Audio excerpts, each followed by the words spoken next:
In the 19th century, spectroscopic examination of Venus suggested that its atmosphere was similar to Earth's, containing water vapor and oxygen.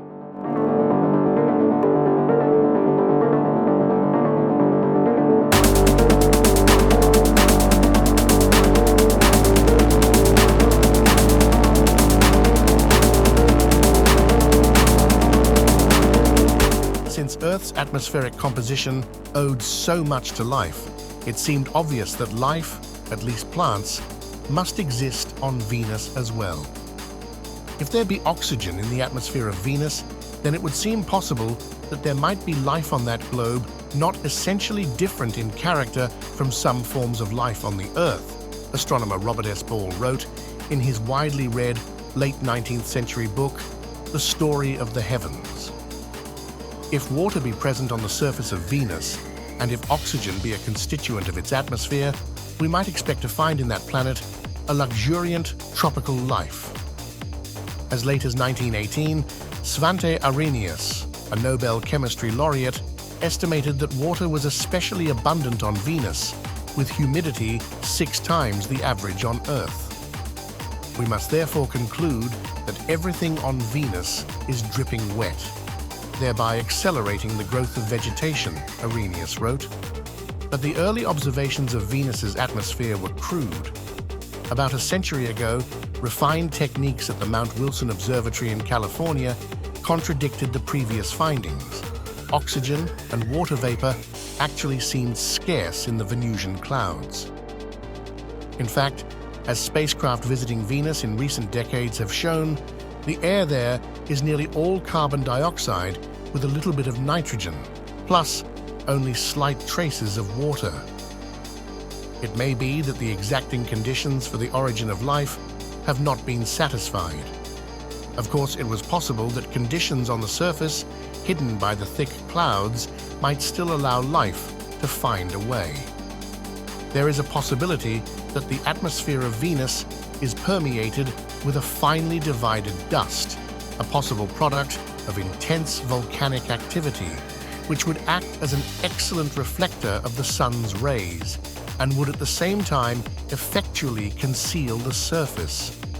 Isabel Lewis of the U.S. Naval Observatory wrote in Science Newsletter, the predecessor of Science News, in 1922. In 1926, the prominent astronomer Harlow Shapley maintained that in the solar system, Venus more nearly fulfills the conditions for life than any planet other than the Earth. But we cannot penetrate the dense covering of clouds and seek out the secrets of its surface. Venus, one of the most fascinating and dangerous planets in our solar system. It's filled with scorching temperatures, crushing atmospheric pressure, and acid rain. But despite these dangers, some people think it might be a better planet for humans to settle on than Mars. But why? And would a human settlement on Venus even be possible? Sit back as we take you on a 10,000-day journey of how humanity could populate this planet. So friends, before you set foot on Venus, we're going to have to run some extensive tests and gather more information about this planet. First, we'll need to launch robotic missions and map it out, and collect information about the environment. Luckily, we already have a bit of a head start on this.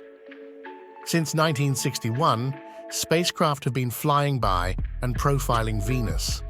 These missions measured things like the topography, atmospheric pressure, and the overall conditions of the planet. But there's still a lot to learn about the Venusian surface. That's Noam Eisenberg. He works for the Venus Exploration Analysis Group, a NASA community whose goal is to keep people updated on new information about Venus. In the 2030s, Noam will be part of a satellite mission to Venus to help us understand and see more of the planet than ever before. But today, Noam's going to help us determine whether or not colonizing Venus is a good idea. Okay, let's put our hypothetical science fiction hats to the test and get started. We've been trying to colonize Venus for a little over a year now, and the results have been there's been a bit of trial and error going on with our astronauts. They keep going out to explore the surface of Venus, but keep dying. Why? Well, we probably should have listened to Noama a bit closer, because it turns out the Venusian surface is incredibly dangerous. 3 reasons why. Venus has one of the hottest surface temperatures of any planet, even Mercury. The surface temperatures reach 467 degrees Celsius, 872 degrees F. That's hot enough to melt some unsuspecting astronauts.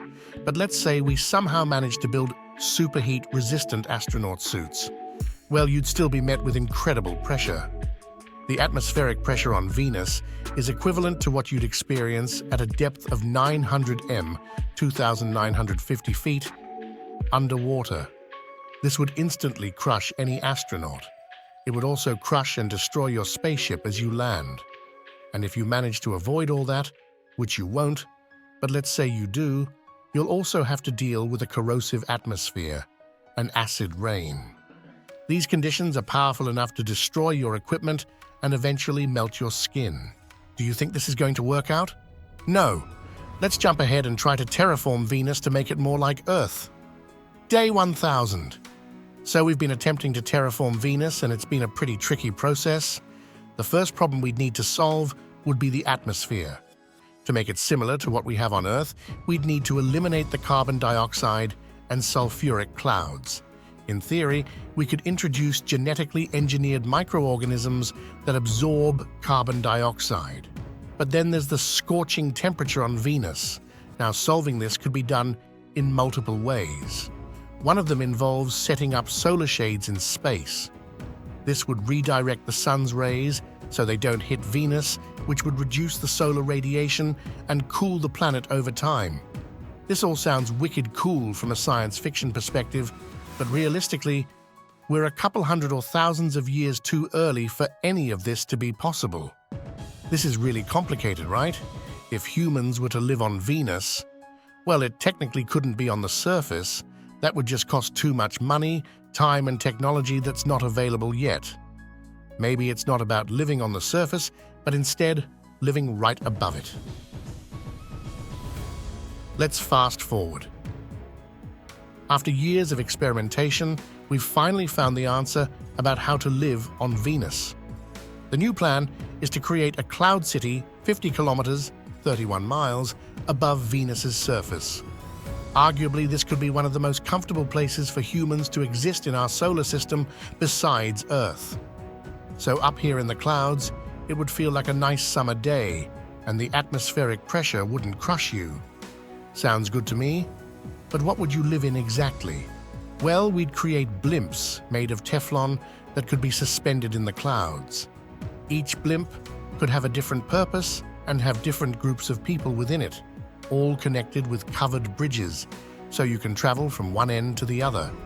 We'd also be protected from any harmful solar radiation due to Venus's thick atmosphere. That's something Mars can't provide. But despite us making significant progress, these cloud cities wouldn't be without their shortcomings. Friends, what are your thoughts about this? Tell us in the comments. And for more similar videos, subscribe to our channel and press the bell icon. See you in the next amazing video. Until then, thank you for watching this video until the end.